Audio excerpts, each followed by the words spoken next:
Antradienio Liepos 28 dienos laidoje apleistų sklypų savininkams gresia baudos iki 1500 eurų ir didesnis žemės mokestis. Gudžiūnų miestelio šventėje susibūrė visi šio krašto entuziastai. Visus metus vyksiantis projektas Aukime kartu prasidėjo linksma pažintinė stovykla vaikams. Kiekvienais metais Kėdainių rajono savivaldybės viešosios tvarkos skyriaus pareigūnai tikrina apleistus sklypus ir įspėja jų savininkus apie pasekmes. Apleisti sklypai neigiamai veikia ekonominę aplinką, jie mažina gretimų teritorijų patrauklumą, gali mažinti nekilnojamojo turto vertę ir trukdyti investicijų pritraukimui. Kiekvienas apleistas sklypas nėra tik estetinė problema, tai visų pirma neatsakingo turto valdymo pasekmė, kuri daro neigiamą poveikį aplinkai, gyventojų gyvenimo kokybei ir viso rajono įvaizdžiui. Nešienaujamos teritorijos tampa invazinių augalų židiniais, kaupia šiukšles, kelia gaisrų pavojų bei sudaro nepalankęs sąlygas šalia gyvenantiems žmonėms. Kėdainių rajono savivaldybės viešosios tvarkos skyriaus vedėja Žydrė Krivičienė pabrėžė, kad dauguma rajono gyventojų atsakingai prižiūri savo turtą, laiku šienauja sklypus, rūpinasi aplinka ir prisideda prie tvarkingo bei patrauklaus Kėdainių rajono kūrimo. Tačiau natūraliai kyla klausimas, kodėl tie, kurie nevykdo savo pareigų, neturėtų prisimti didesnės atsakomybės už sukuriamas problemas. Kaip ir kiekvienais metais, Kėdainių rajono savivaldybės administracijos viešosios tvarkos skyrius tikrina apleistus sklypus pagal pranešimus ir informaciją gautą ir fiksuoja, ieško savininkų ir duoda įpareigojimus susitvarkyti. Anksčiau būdavo pernai, užpernai, tai mes patys rašydavom straipsnius, teikdavom informaciją, kad kas mums informuotų, kokie yra apleisti sklypai, o šiemet tai to net nereikia, jau patys žmonės nuo pat pavasario pradėjo teikti informaciją elektroniniu paštu, laišku registruotų ar dar kitokią informavimo būdais. Ir dabar šiuo metu esam gavę skyriuje 77 pranešimus apie apleistus sklypus nuo gegužės mėnesio, iš kurių jau nubaudėm arba parašėm žodinės pastabas 8 žmonėm, kurie nevykdė įpareigojimų susitvarkyti. Apleisti sklypai yra didelė problema aplinkinių sklypų savininkam, kadangi ten auga aukštos žolės, sėklas neša į sutvarkytus sklypus, aukštoj žolėje veisiasi invaziniai šliužai, kurie keliauja į kitus sklypus, taip pat kai kur auga invaziniai augalai, sosnovskio barščiai ir kitos, ir kiti, paskui nudžiūvusi žolė kelia grėsmę kilti gaisrams ir todėl visai raginam, kad gerbtų ir kaimynus ir laikytųsi numatytų teisės reikalavimų. Nes už Kėdainių rajono tvarkymo ir švaros taisyklėse nurodytą reikalavimą nuo balandžio 1 iki spalio 31 prižiūrėti sklypus taip, kad žolė neaugtų aukščiau kaip 20 cm. Yra numatytos baudos administracinių nusižengimų kodekse iki 600 eurų. O už invazinių augalų laikymą, nenaikinimą yra numatyta bauda iki 1500 eurų. Aišku, mūsų skyrius nėra čia tikslas, kuo daugiau nubausti, svarbiausia yra pasiekti tikslą, kad savininkai susitvarkytų ir nekenktų šalia gyvenantiems žmonėms, kurie susitvarkė yra savo sklypus. Tačiau iš tų 77 ne visus galėjome surasti, kadangi buvo 3 mirę savininkai, o 6 išvykę iš Lietuvos ir jų neturime kontaktų, jokių giminių irgi taip pat nėra galimybės, neturime surasti tokios informacijos, prie tokios informacijos neprieiname. Reiktų pasakyti, kad iš tų 77 dauguma yra sodai, apleisti sodai. Miestai yra keletas, čia tik tai buvo, bet jie susitvarkė. Liko praktiškai vienas, kuris piktybiškai nesitvarko ir jam bus matyti jau tikrai skirta bauda, kadangi neklauso mūsų ir nesitvarko. Soduose daugiausiai yra Justinavai, kadangi ten labai aktyvus yra bendrijų pirmininkai sodininkų ir jie siunčia mums informaciją po 10 ir daugiau iš karto adresų, mes nuvažiuojam, patikrinam, užfiksuojam, savininkams siunčiam pranešimą nurodydami terminą, iki kada susitvarkyti ir paprastai, jeigu jau yra savininkai, tai jie atsiliepia ir susitvarko. Dar yra Pašiliuose, Daumantai yra sodai, tai po vieną kitą tik tai gauname informaciją, o šiaip dauguma sureaguoja ir nereikia grįžti prie dar sykį. Šiemet, aišku, ta vasara tokia dėkinga augti žoliai, tai reikia savininkam labiau pasitikrinti savo sodai, kad neaugtų žolė ir nekenktų aplinkiniam.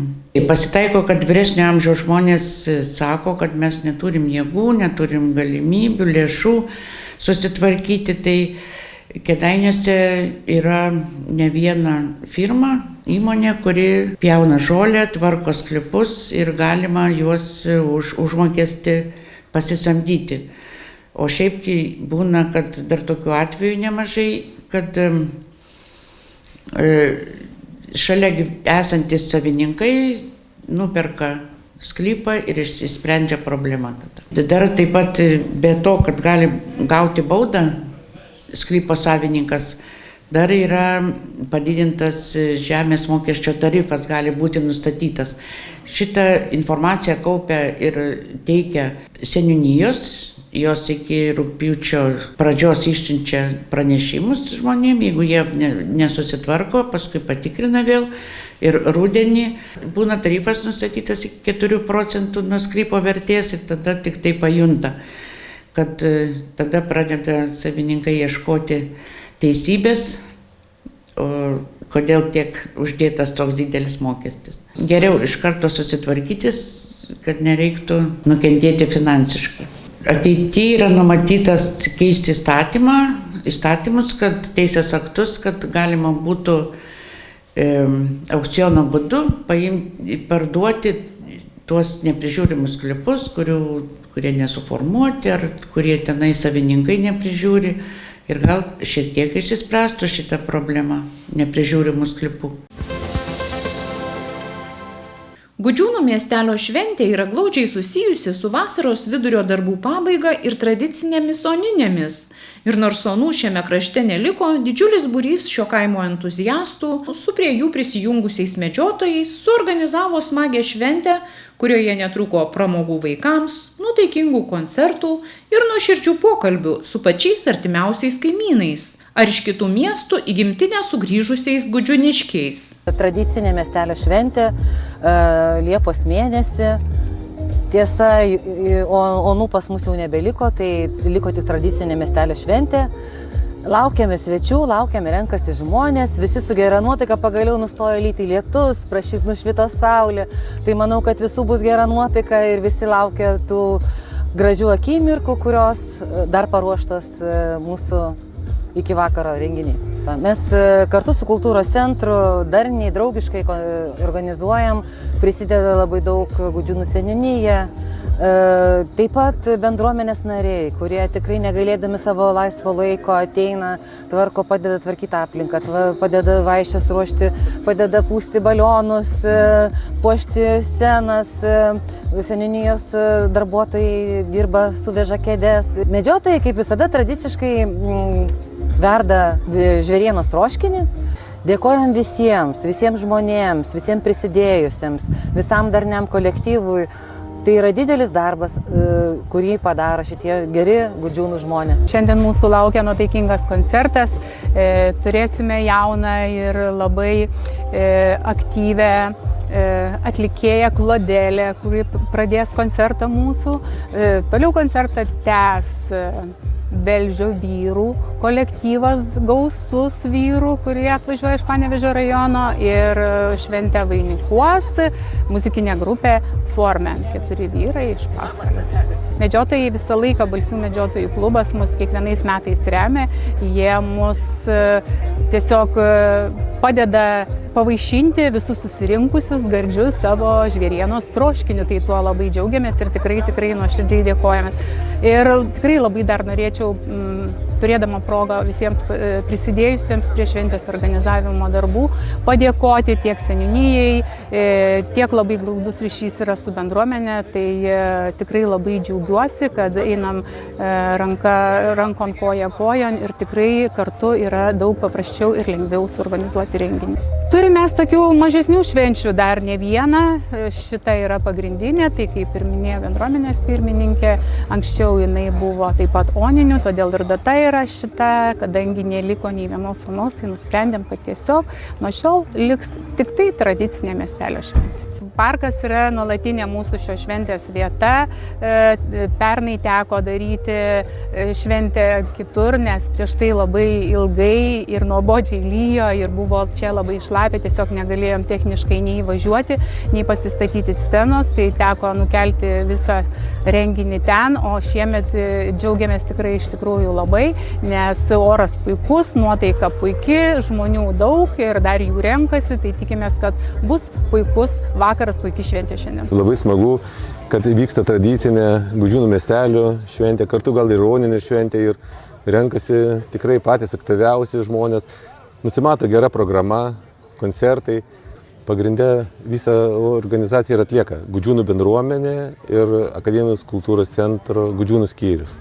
Jie čia organizuoja, prisidedam ir seniūnyje, tokius daugiau ūkinius dalykus. Tai visi stengiamės, kad pavyktų šventė, kuo įdomesnė būtų, turiningesnė. Seniūnas pažįsta kiekvieną žmogų? Nu taip, aš jau daug metų dirbu, tai pažįstu, kiekvieną ne, bet labai daug pažįstu. Labai smagu, pabendraujam, suvažiuoja, kur ir išvykę gyventi, susitinkam, pakalbam. Labai smagu susitikti su bendruomenė. Bendruomenė žino, kad vasarą tikrai bus susitikimas ir anūkai, ir seneliai, ir tėvai, ir vaikai. Taip, nes šis renginys tradicinis, tai jau visi ir klausia, kada bus, tai visą laiką būna panašiai Liepos pabaigoje. Matom, ir medžiotojai turi ką parodyti ir paskanauti pas juos bus galima. Taip, turime Balsių medžiotojų klubą, kurie kiekvienais metais irgi ruošia kokias sriubas ten, patiekalus, kad visi paragautume. Vaikai nepamiršti. Taip, vaikai irgi, matau, pučia tuos burbulus muilą, tai žaidžia. Daug labai jaunimo neturime, bet ir tuo džiaugiamės, kad yra neliūdna. Kėdainių moterų krizių centras kartu su vietos veiklos grupe pradėjo vykdyti projektą Aukime kartu, kurio lėšomis finansuojami įdomus pažintiniai renginiai ir vaikų bei šeimų vasaros kūrybinės stovyklos. Tai tęstinis projektas, kuris vyks ištisus metus, siekiantis suburti vaikus, tėvus, globėjus, senelius ir kitus šeimos narius bendrystei bei prasmingam laikui kartu. Pirmasis renginys – vaikų kūrybinė stovykla. Tačiau rugpjūčio mėnesį bus organizuojama šeimų stovykla, savaitgaliais kūrybinės veiklos, amatų dirbtuvės ir kiti užsiėmimai, o taip pat pažintinės išvykos į Panevėžį, Alytų, Marijampolę, Telšius bei Šilutę. Šiandieną yra 4. vaikų stovyklos Aukime kartu pažinimo, kūrybos ir įtraukties kelias diena. Šitą stovyklą mes įgyvendinam pagal Kėdainių miesto vietos veiklos grupės strategiją, teikėme paraišką, gavome finansavimą ir šita stovykla jau yra antroji. Praeitais metais mes turėjome lygiai tokią pačią stovyklą tik kitiems vaikams. Šią stovyklą prasideda renginių ciklas, kur vaikai, šeimos galės dalyvauti įvairiuose užsiėmimuose, išvykose, turės edukacinės programas, susipažins su Lietuvos regionais, keliaus. Šioje Šioje stovykloje mes turime, kaip ir numatyta, 15 vaikučių. Jų amžius yra įvairus, bet mes truputį turime amžiaus rėžį, kad vaikams būtų jauku, saugu kartu būti šitoje stovykloje.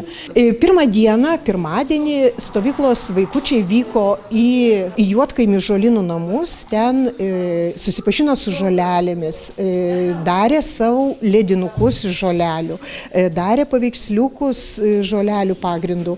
Muziejuje susipažino su Kėdainių muziejaus ekspozicija, susipažino su Kėdainių istorija, gido padedami aplankė Kėdainių senamiestį ir susipažino su lankytinais objektais. Taip pat kūrė šeimos herbą, taip tikrai praplėtė vaikų akiratį ir leido jiems dar geriau pažinti savo gimtąjį miestą. Turėjome ekskursiją po Kėdainius. Šiandien po pietų atlikę va šitą darbą, ką mes dabar darome, vaikai važiuos į Radviliškio kepyklą, susipažins su duonos kepimo procesu, ragaus duoną, mokysis ją atskirti, sužinos, iš kokių produktų yra gaminama duona. Tai šita stovykla vaikams tikrai duoda daug kūrybinės raiškos, duoda daug informacijos, o taip pat saviraiškos. Mes taip pat džiaugiamės, kad galime nors savaitėj laiko tėvus palikti be rūpesčio, kur yra jų vaikai ir kuo jie užsiima. Šitas projektas yra tęstinis ir, kaip minėjau, vaikai turės galimybę su šeimos nariais sudalyvauti stovykloje, šeimų stovykloje, turės galimybę 5 kartus keliauti po skirtingus Lietuvos regionus, taip pat turės pažintinės kūrybinės veiklas, kas yra būdinga kiekvienam iš 5 Lietuvos regionų. Kaip ir praeitais metais, šiuos metus šį ciklą visų užsiėmimų vainikuos toks baigiamasis renginys, kur bus eksponuojami visų vaikų darbeliai, kurie galės pasidžiaugti bendrystę, akimirkomis, kuomet laiką leido kartu. Nes manau, kad vaikams bendrystė šiais laikais, ypatingai kai technologijos labai veržiasi į mūsų gyvenimą, tai pamiršti telefonus, kompiuterius, padėti šalį ir turėti visą dieną kūrybingą, iniciatyvę, fiziškai aktyvę, tai yra labai labai svarbu. Kalbinti vaikai džiaugiasi, jog stovyklos metu aplankė daug įdomių edukacijų, išmoko pasisiūti žaislus, kūrė paveikslus iš žolynų, konstravo, dalyvavo ekskursijose ir išmoko daug svarbių dalykų. Čia labai smagu, čia yra daug ką žaisti, tu gali gausi knygelėse, turėsi įsirinkti. Bet tenai bus lapeliai jums duos, tu galėsi įsirinkti, galėsi piešti, ką sužinojai per tas dienas. Mes važiavome tokius pas stebuklingus namus, tai tenai buvo tokios tetos, kad ten žinojo apie stebuklus. Ten darėme ledinukus, ten buvo labai smagu. Tenai daug užduočių buvo, reikėjo surasti nykštukus, tenai surasti netikras gėlės, tenai tokias. Šiandien varysime kepto duonos gamintis. Parodys tenai kaip gaminti, tai mes šiandien varysime tenai. Tai čia labai smagi vieta, kalbamės tenai, tada susiradau draugų. Pusbrolis išeina, pusseserė šiandien tik atvarė, tai labai čia smagiai būti yra. Mano mama tiesiog papasakojo man, pasakė, kad nusėčiau labiau nuo kompiuterinių žaidimų ir labai padeda. Darėm kiekvieną dieną visokius darbelius, laisvą laiką pažaidžiam. Labiausiai patiko, kai mes autobusu važiavom, labai patiko man. Labai patiko dabar dramblį tą daryti savo. Sunku, bet verta. Labai gražiai išėjo. Laisvai lietuviškai kalbanti ukrainietė Marina stovykloje susidraugavo su kitais vaikais ir džiaugiasi įdomiomis veiklomis bei smagiais vasaros įspūdžiais. Aš apie šitą stovyklą sužinojau nuo mano įseserės Emilijos, nes jinai man patarė su ją čia ateiti, nes jai turėtų būti liūdna. Paskui aš čia atėjau ir čia buvo labai smagiai. Per pirmą dieną mes nuvarėm pas Araganos ir darėm tenai čiulpinukus. Paskui mes renkam gėlytes ir buvo labai smagiai. Per antrą dieną mes nuvarėm į tokią stovyklą, kur vaikai turėtų negalią. Ir tenai irgi labai smagiai buvo. Paskui mes namie, kai atvažiavom čia, pavalgėm picas ir irgi buvo labai smagiai. Per trečią dieną mes nuvažiavom į muziejų ir tam muziejui buvo irgi labai smagiai. Tenai buvo žaidimas, kad reikia arba į laivą surinkti kažką, arba į važinėlę daiktų surinkti ir tenai vaikai renka, bet aš ne, nes man nelabai patiko. Muziejai irgi buvo labai daug eksponatų, kur kėdės kažkokie iš ragų padarytų. Paskui mes nuvarėm į kavinę ir pavalgėm cepelinų ir dar blynų su uogiene. Ir šiandien mes darom žaisliukus ir piešiam savo knygelėse ir labai smagiai praleidžiam laiką. Kai esi prisijungęs, gali viską. Būk kūrybingas, pramogauk, leisk laiką su šeima. Būk savimi. Su Baltikum internetu. Būk savimi ir būk prisijungęs. Užsisakyk jau dabar Baltikum.